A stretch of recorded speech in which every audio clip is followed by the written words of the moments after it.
What's up, everybody? Today we're going to take a look at The Walking Dead Season 1, Episode 1. Very first episode for The Walking Dead. It's going to start out with Shane and Rick Grimes. They are going to be aiding a pursuit from an outside agency, which happens all the time.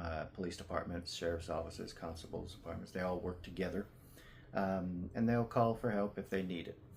In this case, there is a police pursuit of two individuals in the vehicle, according to dispatch, and they have fired their weapons and have hit people. So this is no bueno. Let's go ahead and take a look at the video and let's get started. Alright, so these guys, they're driving.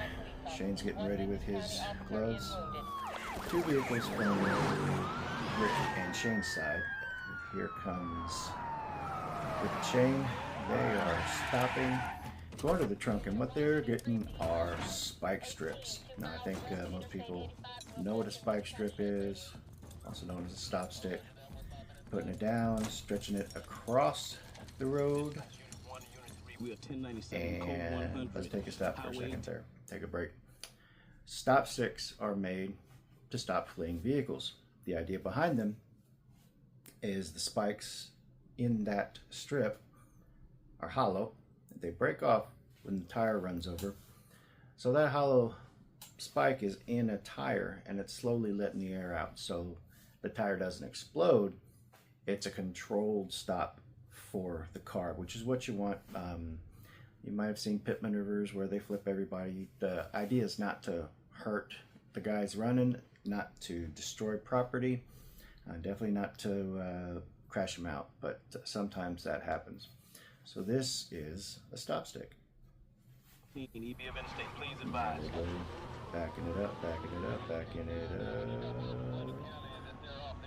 And we're going to stop right here. Now, this is not a good place to stop a police vehicle. You've got a bad guy that's driving straight towards you, and we got these two police vehicles stopped right in the middle of the road.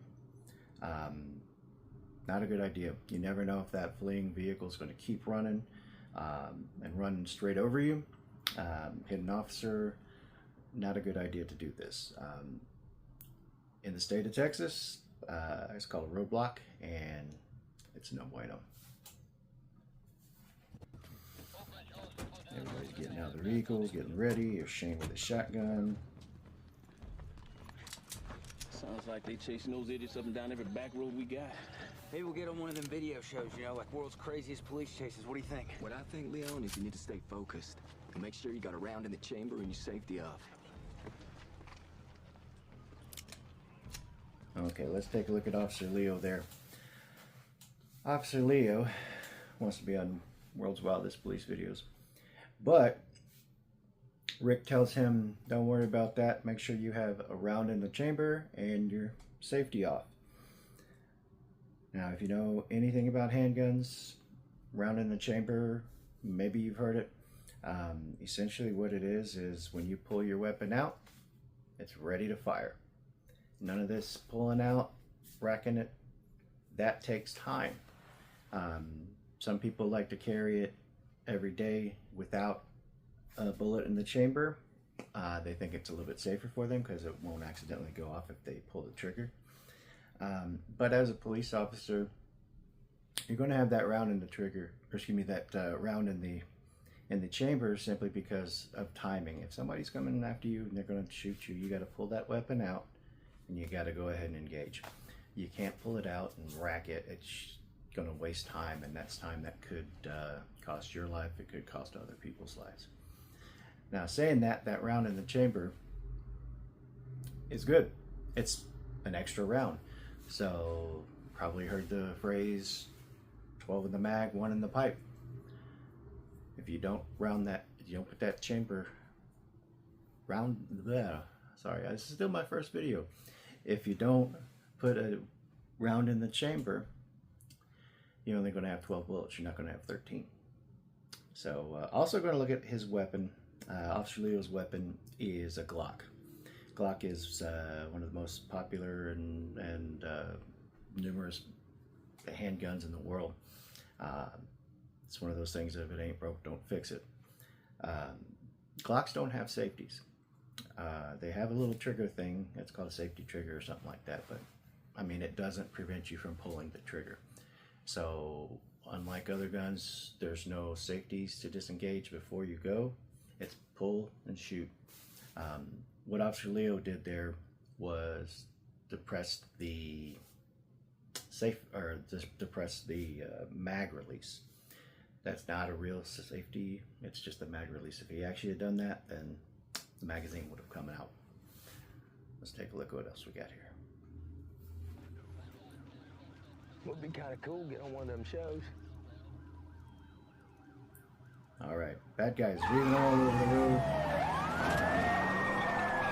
While he's doing that, driving straight would actually make him a little faster. One officer's in pursuit.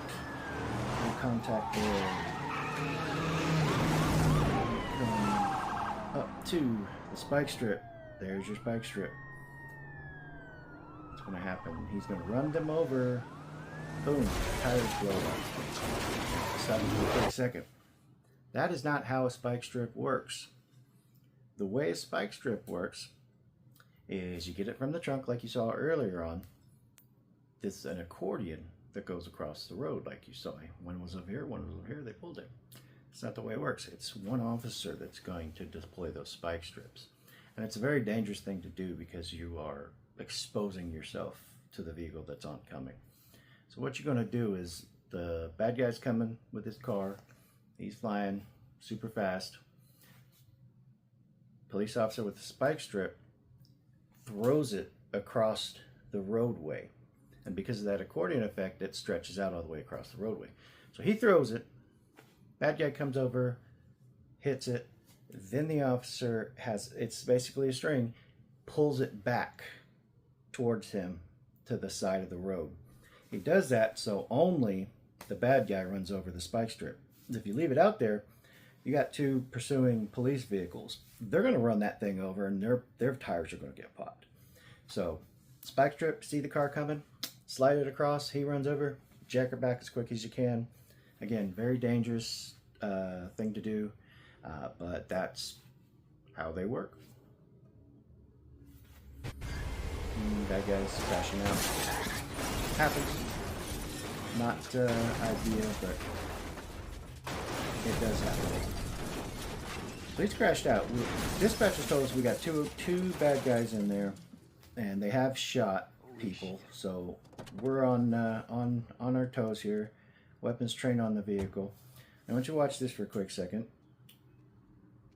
And if maybe some of you have noticed that Shane has a shotgun. He's in the rear. Rick is in front.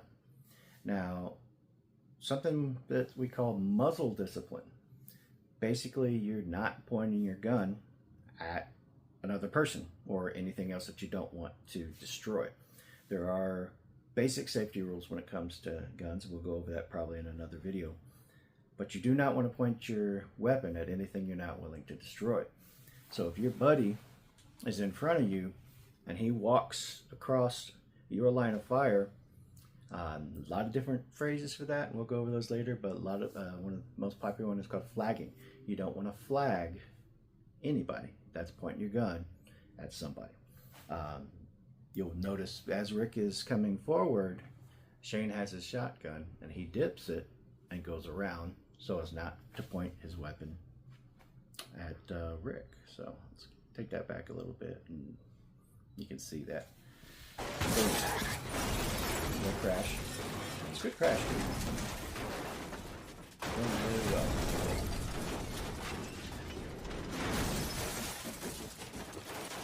There we go. Everybody's taking a look. These guys coming out with their drill instructor hats. Here goes Shane. Dip. Back on target. Very good. Good discipline. I like seeing that in the show because it kind of, makes things a little bit more realistic. And you're also going to see it from this police officer that's coming out of the car right now. He's going to have a handgun and he's going to go high and around so as not to flag his buddy in front of him. He doesn't want to point his gun at the back of this guy's head, so watch him how he goes around. There it is. Good. Good muzzle discipline. Now, Rick is approaching the vehicle. Not something you want to do. First off, he's in the line of fire. His deputies behind him, including Shane, are pointing their weapons at that car. Rick approaching that car puts him in the line of fire. But, you know, TV, we're setting something up here.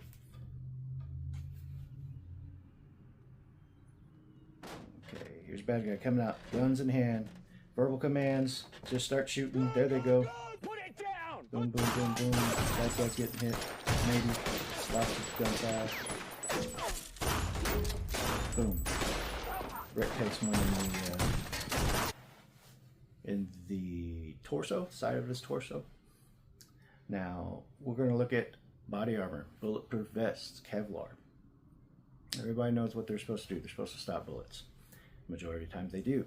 I am lucky to say that I was never hit or shot by anybody, which I'm very thankful for this day that that never happened. I do know people that have been shot with that body armor. It's not a pleasant experience at all. It's a lot of energy transference that stops right at your body. So you could be looking at definitely bruised, definitely some cracked, maybe broken ribs if it's hit up top. It's not going to feel good. From the people that I know that have been shot with the vest on, they say that it's basically like taking a baseball bat and slamming it as hard as you possibly can onto your stomach or wherever you were hit. Lots of bullets flying. That's kind of the way it is. You shoot, shoot, shoot until the danger has been eliminated. Now goes back in.